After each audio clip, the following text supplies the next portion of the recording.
regular, Gill Learner, has been coming to Poets Cafe for over 20 years. She's had 2 collections published, The Agister's Experiment and Chill Factor. And later in the year, I think it's September, I'm sure Jill, you can confirm that's correct. Later in the year, September, your 3rd collection's coming out, which is going to be entitled Change. So a hand for Gill Learner. Thank you, Jez. I believe it's going to be October now for various reasons Sally Mortimer explained, but I've forgotten. First of all, thank you to you and Claire for hosting this. And lots of thanks to Two Rivers Press, of course, to Peter Robinson, who's the poetry editor, Sally Mortimer, Anne Nolan, who does all the publicity, and especially Sally Castle, who's had the most wonderful ideas for the cover. You saw a glimpse of it earlier, but here it is again. The colour hasn't been actually established yet, but it'll look very much like that. And thanks to Ian House for his very careful scrutiny of the manuscript a year ago now, unbelievably. That's how slowly small presses work. Change is dedicated to my husband, who died unexpectedly 2.5 years ago.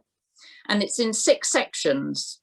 There's conflict, ekphrastic poems, in memoriam, natural world, displacement, and music. Some poems could fit into more than one category. I'm going to read 5. From Conflict is the first one. It's after Edmund Blunden's poem, The Watchers, and he speaks of being challenged by a sentry during World War I. This speaks of establishments like GCHQ and other establishments, and the groups which defend our privacy. And when I wrote this some years ago, 2008, I think, social media wasn't quite as watchful and observant as it is now, so it's quite relevant. The Watchers. There is no challenge against attacks, not even the unexplained phone call clicks and echoed voices of Greenham days. But who knows how many eyes are tracking our searches, checking our emails, logging our texts, hacking into our virtual lives for heaven knows what. And only the brave speak out. Theirs are the stern, fine voices who warn us, ask who polices the watchers, listeners, spies, while news is spun in cunning ways. So no one can ever be certain what's seen, what's known.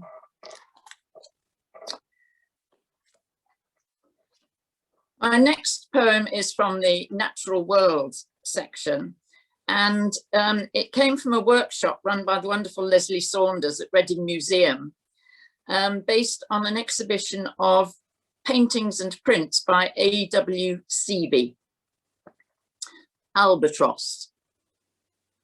Far flying, far seeing, solitary, the great span harnessing air. A sudden folding to torpedo depths, the raising of a creature to a different element. Distance shrinks in his weightlessness, yet he's burdened with mystery and myth.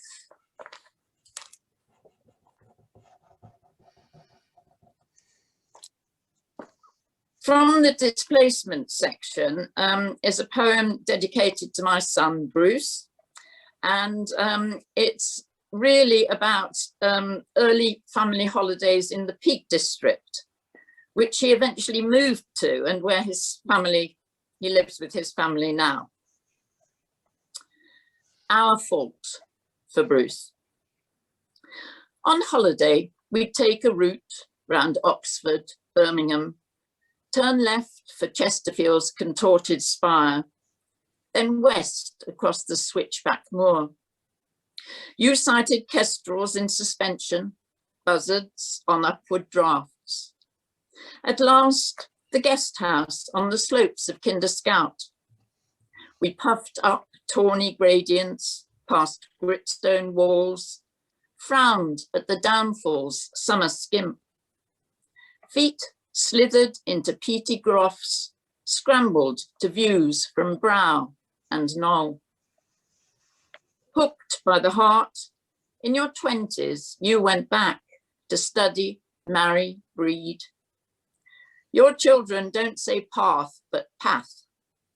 We lost you to the north.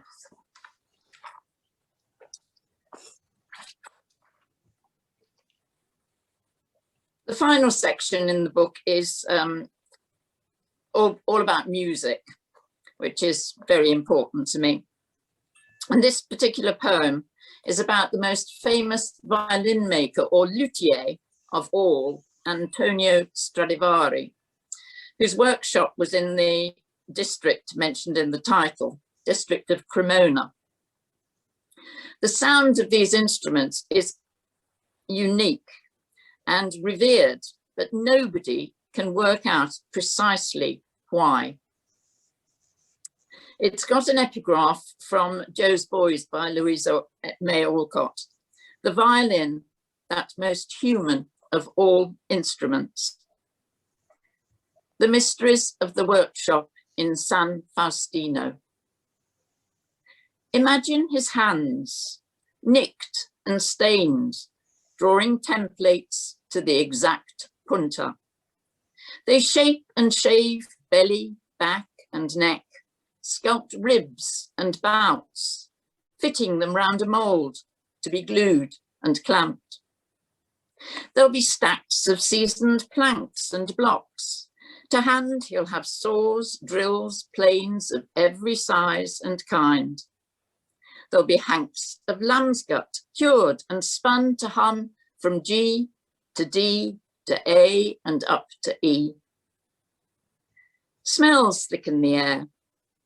A base of gum Arabic mingled with boiled bones, mid-notes of maple and the spice of spruce. Beyond the rasp and sigh of cutting and smoothing, the bells of the Torazzo are counting down the hours. Sometimes he tries a fancier purfling, darker varnish, or a different size. Only what satisfies bears his mark. 3 centuries on, no one can be sure what makes each of this luthier's masterworks unique.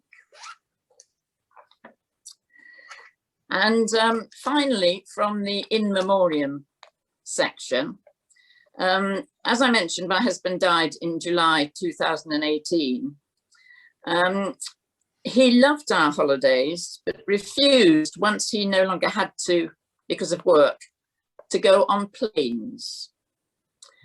This poem refers first to actual journeys we made together, either as a family or as a couple after the children had left home, and then to musical ones. Aerophobic. We did once trek to Venice on the train, but usually we holidayed by ferry, motorway. That's how we lunched on tapas in Bilbao, snapped flamingos and black balls in the Camargue. We challenged lungs and legs in both Pyrenees and Alps, and breaststroked in Voltavar and Lake Thun. Although we never hiked Yosemite or marveled at the Taj Mahal, in our own way we globe-trotted. Finlandia, the steppes of Central Asia, El Salon, Mexico. We've shivered in Antarctica, dreamed away nights in the gardens of Spain, wintered in Alassio, and summered in a Knoxville of the past. But my travel partner's gone on his own way, so in future I'll be journeying alone, but I can fly. Thank you for listening.